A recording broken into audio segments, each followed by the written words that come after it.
So I'm here today to talk to you about what cyber attackers see and how to kind of protect your Active Directory. Just a show of hands, how many people here know what Active Directory is? All right, that's awesome. I like that. That's good because you believe it or not, a lot of people don't know what Active Directory is these days. That's Active Directory is about 23 years old now, so technically Active Directory can go to college. So my name is Paul GREELEY. I'm a senior solutions architect at Sempers. Sempers, we mainly work on essentially ITDR, so identity threat detection and response, which we have two products, but I'll go into that a little bit further. So we only got 30 minutes, so I'm going to go power through this. So zero trust. Zero trust is a big buzzword these days.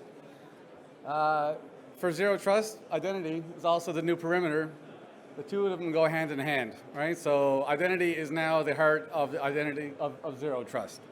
You can't have zero trust without protecting your identity.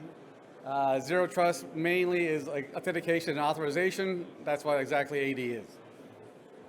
So Active Directory is the heart of identity. So identity has become fundamental. Like if you look at this, like that little kind of like in the center there's that on-prem users. So that was pre-pandemic, we'll say. Pre-pandemic, we had what? Everybody had their perimeter set up. Everybody went to office every day. You could control. Remote work has changed a lot of that.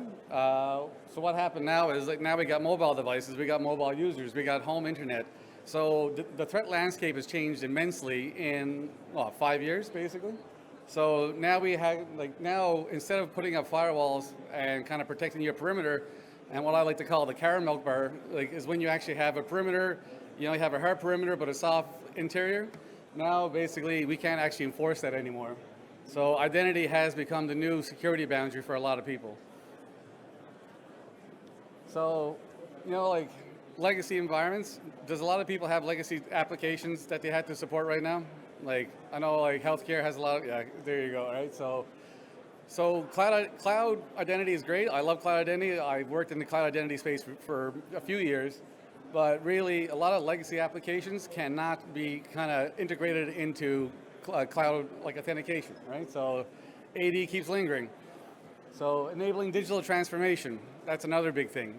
How come, we are in the middle of a digital transformation now, identity is the key of that.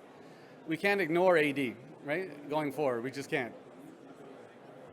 And then zero trust is the new hot word, new hot concept. So, and identity is at the heart of that, and Active Directory is at the heart of identity. So hybrid identity is great. I'm sure a lot of you have it implemented now. So what have we got a hybrid identity? We have an Active Directory, usually on-prem. It should be on-prem, unless you're hosting it in IaaS instances. Then you have your Entra ID. So in between there, we're going to have Entra Connect or Azure AD Connect, whatever you want to call it back in the day. New Cloud Sync also. That's going to keep your identity, your on-prem identities in sync with your cloud identities. And then from there, you're going to have a bunch of cloud native applications or SaaS that are going to be consuming your cloud identities. So what happens if something goes wrong here, right? So we always talk about the applications, Entra ID. But if Active Directory is actually compromised, it can actually spread really quick. And it'll go from, basically you're on-prem, then we're going to compromise your sync engine, then your cloud identities are compromised, and then your line of business applications that are cloud native are also compromised. So, the kill chain here is actually pretty simple. If you don't secure AD, you can get into a world of hurt pretty quick. So, Microsoft, I took this quote from Microsoft, attacks are like ransomware are the second stage. So generally, a ransomware attack is predicated by a identity attack, so identity compromise, right? That could be anything. That could be an end user and then escalate your privilege up to something that's more interesting. Or, they may go for the heart right away and look for a domain admin, right? So, and then Gartner says, Active Directory is being attacked with phenomenal success right now. It is old. That's the thing with Active Directory. Like I said, it's 23 years old, right? And I worked in Active Directory, so I started my career in 2000, not to date myself, but I've been working with AD for almost 18 years now, basically. So The thing with AD is AD brings a lot of technical depth forward. It's not like you stand up a new server, you start fresh. Every domain controller you bring up, you're just bringing the old bad stuff with you, right? And the person who configured AD in the year 2000 is not the person that's supporting it right now, right? And another problem is with AD is like our knowledge as a whole, as a community, is dwindling. Like we're all moving on to the cool stuff, the cloud, all that fun stuff. Whereas AD, people just kind of like treat it as a black box in the corner. It's a necessary evil, and that's it, right? But people don't actually protect it or put the time and kind of care into AD anymore to kind of make sure that you're standing up against like threats, current threats, and future threats. Like for example, like I think there's a stat I saw, like attackers are attacking AD right now with commodity attacks, and that the return on investment for that one is like 1,300%. So attackers are making 1,300% on their investment for attacking AD. Like there's no 0 days involved. It's just someone making a mistake in group policy, or someone making a mistake with delegation, or just kind of just granting way too much rights.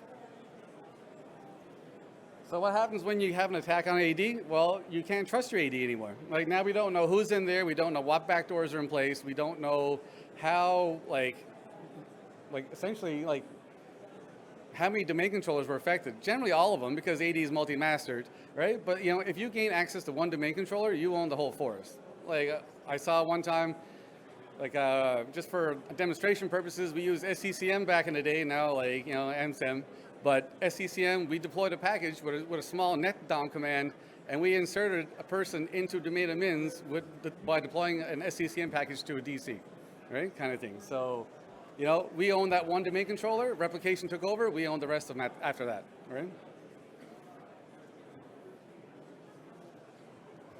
All right, so just to kind of give you an idea of what's going on right now, like it's everywhere. Active Directory is in the headlines, who knew, right?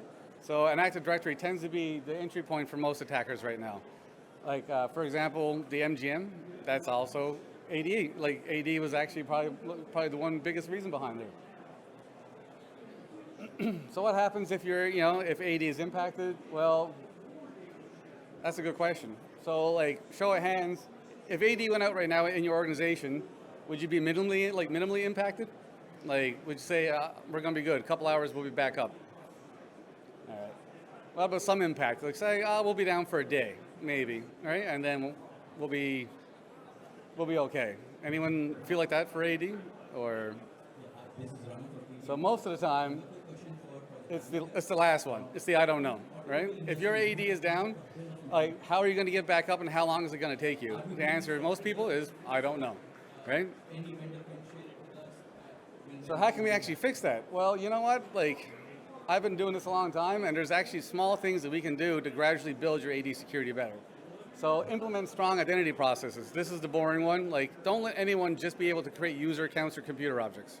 Have a strong identity process, have a strong identity flow. If anything, have your HR system create your user IDs, right? So, implementing Active Directory, trust security. Most people set up a forest trust for no other reason than because they wanted to kind of simplify administration. Well, that's not the best way to do it, because if you just set up a straight two-way trust, transitive trust, what's going to happen is you are basically going to, your forest is now in scope of their forest too. So someone can compromise someone else's forest and then actually go over and actually compromise your forest. And selective authentication, so yeah, just choose who can actually authenticate across that trust. Maybe, that trust is in place for a reason. Maybe it's just for a service account. Just let that service account authenticate across that trust. So Kerberos, Kerberos is good. It's better, way better than NTLM. There's no doubt about that. So, but the thing is, there's some housekeeping that we should do regularly. And one of those is actually reset the KRB TGT account.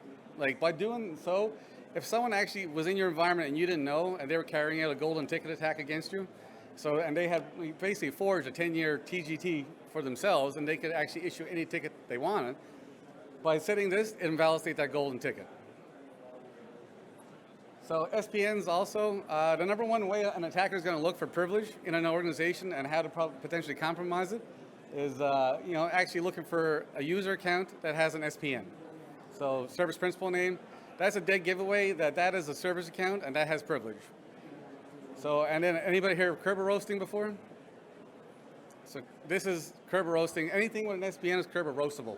I think I just made up a term, I think. I don't know. We'll see what happens there. Okay. So, and eliminate unconstrained delegation. So constrained delegation is good if you exactly know what you're doing, but essentially unconstrained delegation, any other person or computer can act as someone else. So that's a big one there. For example, like your domain admins, every one of them should have, account is sensitive and should not be delegated, checked. But no one does it, and do you know why no one does it? Because when you open the account properties of a user, you're going to get that little box with the checkbox, account does not expire and stuff like that. This is another checkbox, but you got to scroll two lines down to get it. No one sees it. No one knows about it. No one does it, right? But basically, that is one of your biggest things that you could do right now to protect your domain admins. Well, that or use the protected users group. Anyone here protected users group in AD? Awesome, right? That is one of your biggest things you could do. Anything that is considered highly privileged, such as domain admins, I would recommend right away putting them in the protected users group. So that way you get a set of highly restrictive policies applied against you no matter what. So just because you set that account is sensitive and not and cannot be delegated, if you're in the protected users group, it will set that for you. It will set your TGT to what, 4 hours. So instead of 8, you'll be forced into AES 256 encryption, and essentially, and you'll be forced into Kerberos authentication. No more NTLM. So that should theoretically take away a pass the hash attack, but there's other ways around that too. So lateral account movement. Laps is probably one of your biggest things. I know there's a new version of Laps coming out that's going to be more cloud forward, which is awesome. But just by deploying Laps, randomizing a password for every endpoint in your organization goes a long way to prevent lateral account movement. So, there's a lot of attacks that local accounts are actually used to traverse the network until they find something interesting, like a domain admin. And limit local admin, group membership. That's the biggest thing there. I would look at that as, who needs, never delegate an end user local admin membership, because if there's a phishing attack carried out, then chances are that's going to be highly effective. I would even go so far as to not allow any local account log in across the network. So that's where I would probably go with that. A local account would be purpose-built, so a local administrator, for example, will be purpose-built for that machine only. So no shared passwords. Oh, sorry. I can go back there. So securing privileged users and groups. Same thing, limit privileged service accounts. That's a big one there. Most of the time, a service account doesn't need to be a domain admin or anything for that matter. Generally, regular user with delegated rights. If it's just doing LDAP calls, it just needs to be it just needs to be more or less a domain user. And the biggest one there is monitor for permission changes on the admin SD holder object. So essentially, anything that is considered privileged in AD would have an attribute set to called admin count, and that's set to 1. When it's set to 1, it actually disables inheritance from its OU, and it actually gets its own security from the admin SD holder. So admin SD holder would, at that point, if someone makes a change to the security here, you are gaining backdoor entry to highly privileged accounts in Active Directory. So hardened privilege access. Sorry, I'm going super fast. Sorry. Oh. So hardened privilege access. Well, how can we do that? By taking different steps. I recommend privilege access workstations, for example. Right? That's probably one of the easiest ways. So only allow certain users, such as domain admins, to log into certain workstations, and those workstations can only communicate to domain controllers. Right? Another thing we could do here is call it credential tiering, which is this one here. So, out of the box, in Active Directory, a domain admin can log into a server or a workstation. Right? What I would recommend people is to basically shut this down so that a domain admin cannot see the light of day on a server or a workstation. A domain admin can only can only be logged into by on a domain controller. That's the only way. So, and from there you had to create separate administration accounts for servers and workstations. But if a domain admin doesn't show up ever on a workstation, the likelihood that is going to be compromised is like highly unlikely kind of thing.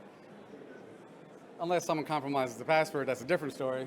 But harvesting credentials or like password hashes, if a domain admin doesn't log in to anywhere but a domain controller, that attack vector is generally mitigated. So tier 0, anyone here tier 0 before? So tier 0 is basically anything that is a domain controller or anything that interacts with a domain controller. People just think that's it, but really there's way more than that. So, and like I just said, anything that interacts with a domain controller. So that could be ADFS, that could be your certificate services, that could be your sync engine, that could be your PAM solutions such as your CyberArk or anything like that. Like I would go so far as to say, like anything at all, really. Like, well, your PAWs, for example, are considered tier 0. DC backups. If people get a hold of your backups, so if you're doing all this work, but then you store your DC backups somewhere where anyone can have access to them, someone can easily just take your backups and actually rebuild your environment and then like go offline cracking that way.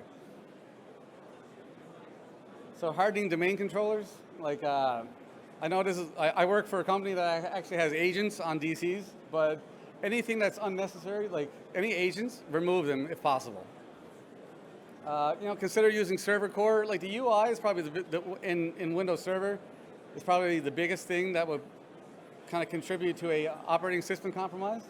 Taking that UI piece out of it generally means that you're going to secure your OS a little bit better. And apply hardening policies. Like Microsoft does a really good job about putting out security baselines for domain controllers. I would recommend kind of looking at those. Again, don't go be all end all. Like don't actually take like that like as this is going to be perfect. I'm going to implement it as is. Take it, test it, because there's going to be some things that you're probably not going to like. But for the most part, leave it intact. And yeah, I would recommend those DC baselines for sure. And monitor for unusual activity. This is the other thing too. Like anomalous behavior, like user behavior analytics. Like I know, like we have a product called Directory Service Protector. It actually ingests all the changes in AD. We can put rules around certain things. So if we're looking for certain like anomalous behaviors, we'll actually send alerts. Like I know Microsoft also has like Defender for Identity. Also that uses user behavior analytics. That can actually go a long way to kind of understand this user don't normally log into these 15 PCs. So there's something anomalous with this user. Maybe go force MFA on that person at that point. So improving your Active Directory security. So essentially, if we can bypass pretty much all the modern authentication and tools that we have, excuse me, like how are we going to respond? Like there's one way. Okay, yes, we can do privileged access management. We can have CyberArk out there. That's awesome. Love it. We can force MFA based on certain conditions. But what happens if it actually bypasses most everything else? Well, then we got to actually have a playbook. So Active Directory security is probably, at that point, I would say Active Directory, it's all about knowledge is power, in my mind. So the biggest thing you could probably do is that because AD right now is like I said, it's old, it's misconfigured in a lot of places, and there's a lot of technical debt that's being carried forward. The best thing you can do is plan for a rainy day and actually have a very robust backup plan, right, for your Active Directory. So if that means a document, sure, like we can help you with an Active Directory. We have a product called Active Directory Force Recovery. It'll help simplify that, but I won't go too far into that today. But yeah, if you're really interested, I would have a documented process. Don't throw caution to the wind. Have a call list. Know who you got to call. Like, depending on how you are, like if you have another tool, make sure you know that tool. Make sure your backups are valid. So for those of you who actually have an AD-DR test, like how many times do you actually, like, how often do you actually like test your DR plan for Active Directory per year? Like is it every, like, do you actually do it like a bunch of, like once a month? Like I never see that. Do you, 1 to 2 years, 6 to 12 months, anyone like do like a quarterly or biannual disaster recovery test? No? Okay. So essentially, this is the problem, because when you get in that situation of an Active Directory force restore, like people are going to be running around, you're going to be getting calls. It's not going to be fun, right? So what can we do? So back up every domain. In your disaster recovery plan, make sure you have a plan that you're backing up every domain, and especially the root, and actually back up 2 DCs or more per domain, if you can, right? I would go more. I would probably go 4 or 5, if possible. Test your backups regularly. I went to a customer, they didn't know their backups were basically bad. Basically, they went, so long story short, they deployed Windows 7 to all their DCs over the weekend, right? And then they get in Monday, and no one can log in. We get called in, and we said, well, you got no DCs left. So I said, go get your backups. They went and got their backups. We had to go back 3 weeks for find a valid backup, right? So if someone's testing their backups regularly, that would be a different story. So use supportive backup methods. Like, you can probably get around this, don't get me wrong, right? Like, there's easy ways of doing this. So, you can clone a DC and then basically reintroduce it, and then turn it off and then reintroduce it. That's not a supportive backup method, right? So, system state restores, or like, different products such as ours. So ensure backups are malware free. Like, that's almost impossible if you're picking up a system state restore. So if you pick up a DC, a backup, you're probably going to pick up the malware along with it if that backup job was run at that time. And it all depends on the dwell time also, on how long that attacker was on that environment. So keep offline or air gap copies. Don't trust anyone to just have, like, the copies are going to be there. So yes, I know we have like tape, robust, stuff like that, but as many copies as you can keep in immutable storage, that would be the key. And that could be, like, make sure it's protected too. So preparing for Active Directory recovery.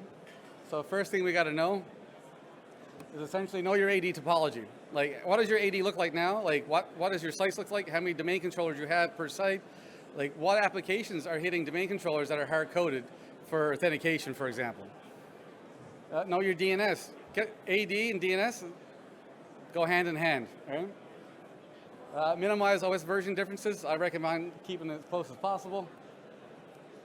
And get to know the Microsoft AD Forest Recovery Guide, because that is going to be your best friend. Now, it's 90 pages, and I've been there, I've done that, I've done this a few times. It's not fun, but it is going to always have a copy of that close. So, and just a quick plug, so we actually have 2 tools, like my company. So they're free, they're community-based. So Purple Knight is a AD assessment tool, so it will run a security assessment against your AD. It will give you kind of insight about where you're lacking or like where there's some concerns. It'll give you a report and how you stack up score-wise. It's free. Just download it from our site. Come see me at the booth. I'm just around the corner, actually. I'll give you a card for a download. And yeah, it's like essentially it will look at your AD, your Azure AD, and your Okta configuration. And then we have another one that's Forest Druid. Essentially, it's going to tell your attack paths. It's very similar to Bloodhound, but where Bloodhound works from the outside in, Forest Druid looks at your domain controllers and works backwards to tell you what kind of privilege you're granting against domain controllers.